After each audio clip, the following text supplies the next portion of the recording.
Hello, world and universe. Welcome to the Trevor Donald Experience. Manifest your truth. And if you're new to the channel, please hit that like and subscribe button. And for all my continued followers, I want to say thank you. And this is an opinion-based video channel where I try to open your eyes and ears up to some of the travails and tribulations that take place throughout our cities, our states, our country, and sometimes around the world. And I got a very troubling story that's coming straight to you right out of New Hampshire, and on the East Coast of the United States. You don't hear much about New Hampshire and what's going on there, but this is about a youth center that has had years and years of alleged abuse by employees of the youth center that have castigated a negative energy to young boys and girls that were living there for decades. So here we go. Former residents of New Hampshire's Youth Center demand federal investigation into 1,000 abuse cases of boys and girls over the years. This is out of Concord, New Hampshire. Frustrated former residents of New Hampshire's only youth detention center are pushing for a federal investigation into allegations of decades of abuse. The Sununu Youth Services Center in Manchester, previously called the Youth Development Center, has been under criminal investigation by the state since 2019. 10 former workers and an 11th who worked at a pretrial facility in Concord were arrested in 2021. Almost a dozen individuals. Close to 1,000 men and women have sued the state alleging physical, sexual, or emotional abuse. But the slow pace of the criminal and civil proceedings has some calling for the Federal Department of Justice to step in. Get the state out of it, because they're not looking to give us real justice, said Charles Glenn, who spent several years at the facility in the mid-1990s. They're complicit to sexual physical violence in this institution for over 40 years because for over 40 years they've done nothing. So they've been complicit in turning a blind eye to these abuse allegations. The state of New Hampshire. Glenn, 42, helped organize a rally last Friday afternoon in Concord where several former residents and their supporters spoke. He did not attend because he is serving a 30-year to life sentence for second-degree murder, but his fiancée spoke on his behalf. In his lawsuit, Glenn alleges he was awed by 3 workers at the youth center and beaten by a dozen more, suffering multiple broken bones. Glenn said in a phone interview that the abuse started within a week of his arrival. A week. When he came out of his room one night after having a nightmare and was dragged back in and put in restraints and beaten. He said, I kept screaming and crying and I was scared to be in there. And they wrapped a towel around my face to muffle the screams, he said. The abuse escalated when he was moved to another housing unit, Glenn said.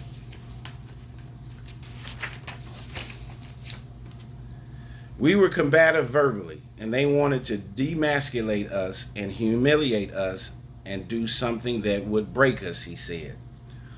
Corrine Moon, 40, who spent 3 years at the facility in the late 1990s, said workers in the girls' cottage looked the other way when male staffers from other dorms showed up at night.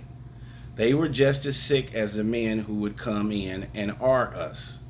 They never seemed to question why my abuser would come to my room in the middle of the night and close the door behind him, she said. I never knew she said, I never knew when I would get a surprise visit in the middle of the night. Wow. She and others argued it is a conflict of interest for separate teams from the Attorney General's office to both prosecute alleged abusers criminally and defend the state against allegations in the civil suit. It's definitely a conflict of interest. We want an apology from the state of New Hampshire, and we want a federal investigation.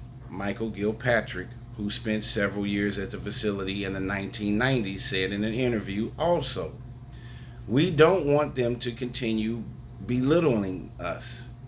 Michael Garrity, spokesperson for the New Hampshire Attorney General's office, said on Friday that the state's criminal investigation remains active. He referred questions about a possible federal investigation to the U.S. Attorney's Office. A spokesman there said she could neither confirm or deny the existence of any investigation.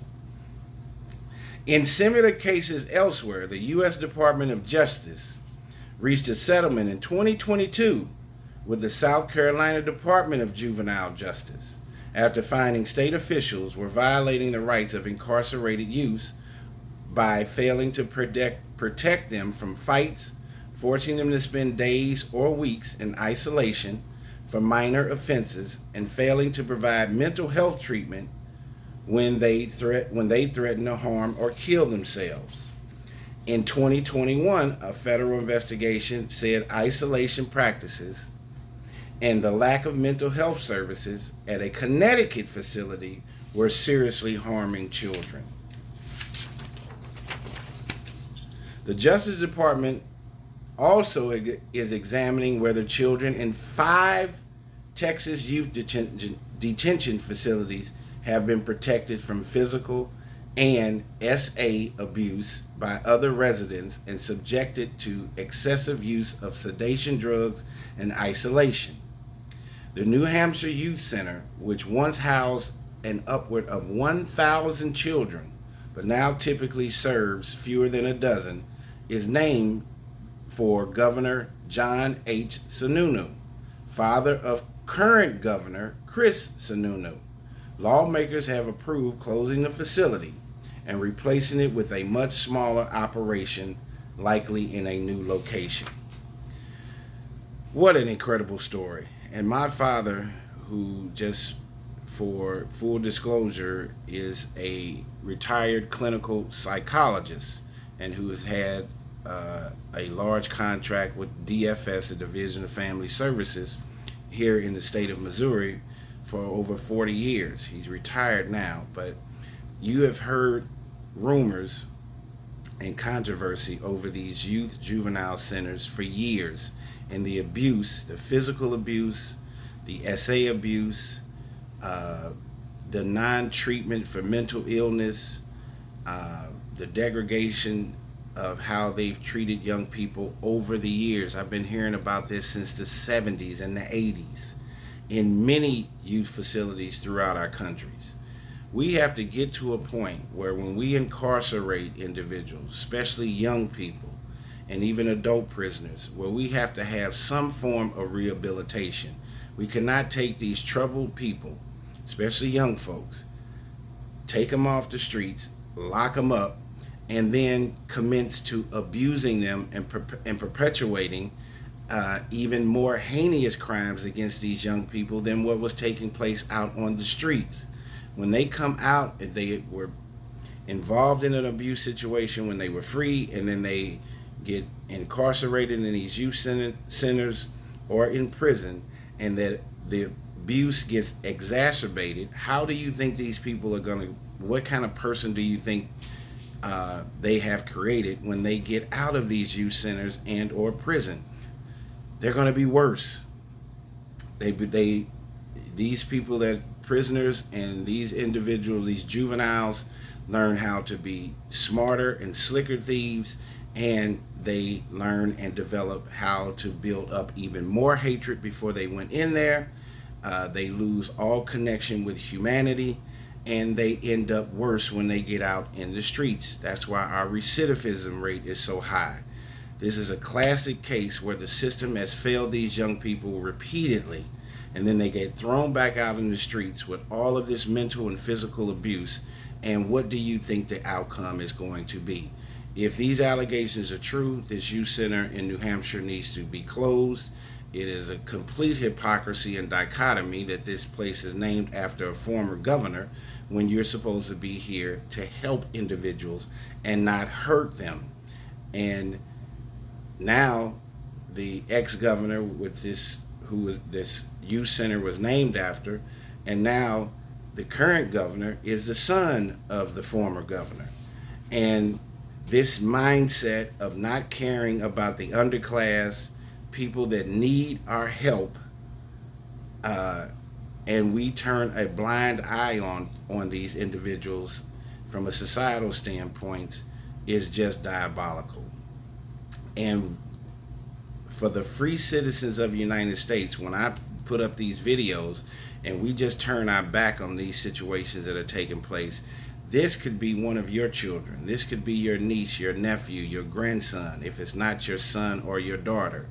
We're just one minuscule moment away from being entrapped and encased into the underbelly and the underworld of society. Opioid crisis, mental health issues, gun violence, assaults does not have a particular zip code or is separated from city versus county and or suburb. In order for us to have a healthy society, we need to have healthy citizens. So for the citizenry of New Hampshire, I hope you all are writing letters to the legislators, to the governor's office, to have this facility closed, to have a refurbishing of these youth centers. These young people need our help. Many of them come from very destructive family dynamics, fatherless homes, and they're learning more bad behavior than good behavior. And once these individuals get out, what do you think they're going to do? They're going to continue to commit crimes, especially if they have not been nurtured in going to grade school, middle school, high school, college, to nurture their maturity, their intelligence, their psychological, physiological, philosophical, spiritual health in a good place. This is very troubling. You hear about abuse in the adult prison system on a daily basis. It has been going on forever. Correctional officers, wardens, everybody's turning a blind eye. The system is completely failing people that need the most help. Tell me what you think about this story out of New Hampshire. There's over 1,000 abuse cases that have been alleged over the years, and it's very unfortunate for this to take place, and there's a hypocrisy and a dichotomy there where these young folks are in the need of help in all kinds of medical ancillary services, and none of it's being attended to, and these young people have been preyed on and been abused even more on the inside of our juvenile youth centers versus outside, free and walking around our cities and our states. There is such a hypocrisy and a demagoguery about this entire situation. Tell me what you think about these former residents of a New Hampshire youth center that demanded a federal investigation for over 1,000 abuse claims. This is a sad story. This could have happened to any one of us if we made one wrong turn and ended up in these demonic youth centers where there's no form of rehabilitation. There's only a form of punishment and a abuse that has taken place over many, many years and or decades. And New Hampshire is not the only state where this has taken place. It has happened and is happening everywhere, in our youth centers and in our prison system. This is why you see the recidivism rate is so high, and reincarceration of people that have gone to prison or to these youth centers once before, they end up going back at an over 75% rate.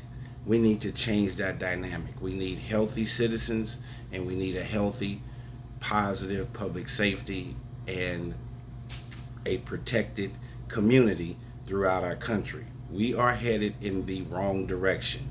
We need to manifest our truth in a positive, righteous, and God-fearing way. This has been a Trevor Donald Experience. Manifest your truth.